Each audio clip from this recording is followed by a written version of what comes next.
Our top story, the United States says it will continue to provide assistance to the insurgents in Syria. President Obama is committed to be helpful in non-lethal aid in order to help the Syrians to be able to manage that.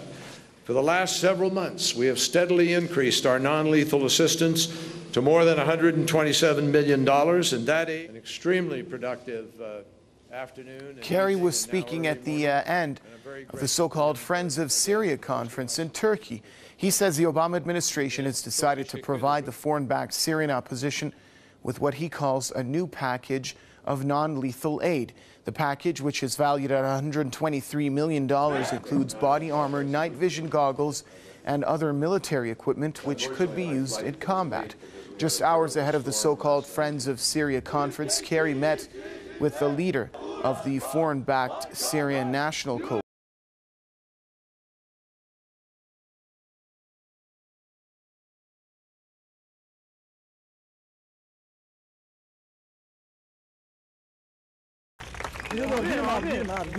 Girme. Orta Doğu'dan defol! Katil! NATO! Orta Doğu'dan defol! Katil! NATO! Orta Doğu'dan defol! Kahrolsun ABD işbirliği! Orta Doğu'dan defol! Katil! NATO! Author and Middle East expert Kevin Baird joins us now on the line from Madison for more on that story. Mr. Baird, welcome to the program. First of all, how do you perceive John Kerry's pledge of more assistance to the insurgents in Syria? Well, it's bad news because it means that the U.S. policy is going to continue the way it's been going, which is escalating the situation rather than trying to reach a compromise agreement that would end the violence. It's a pretty clear situation here where we have two sides in Syria, with one of them being heavily backed, the insurgents, who are actually mostly foreign fighters or mujahideen or terrorists, whatever you want to call them. These people are being backed by the West.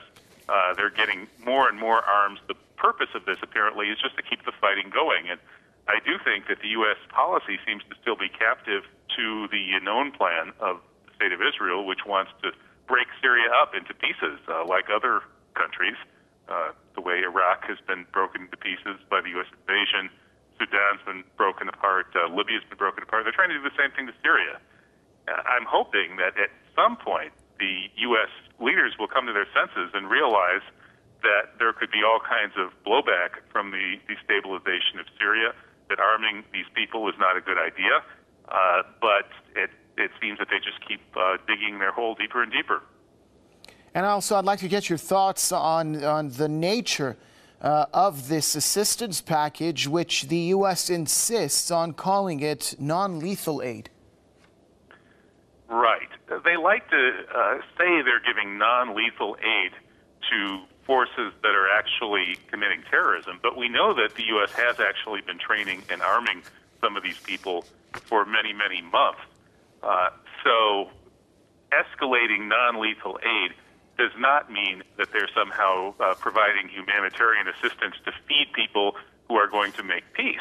On the contrary, it means that they are increasing their support, including financial support, to people who are basically militant fighters or terrorists, if you will, who are blowing up mosques in Syria, who are targeting religious leaders, not just political leaders, and committing what by all rights ought to be called terrorism. The so-called non-lethal aid is having extremely lethal consequences. Thank you very much, author and Middle East expert Mr. Kevin Baird, joining us from Madison, Wisconsin.